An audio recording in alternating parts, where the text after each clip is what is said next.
Kính thưa các thầy cô, hôm nay em xin đọc bài tập VO 3 lần.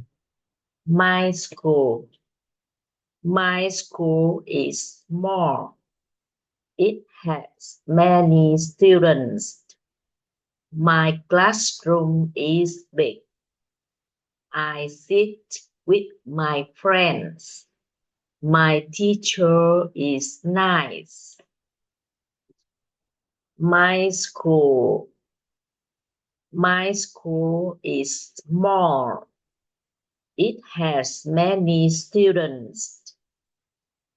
My classroom is big. I sit with my friends.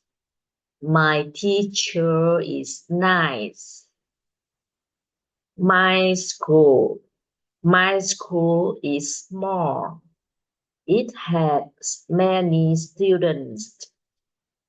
My classroom is big. I sit with my friends. My teacher is nice. Dạ, em xin hết bài tập của em ạ. Biết ơn các thầy cô đã lắng nghe.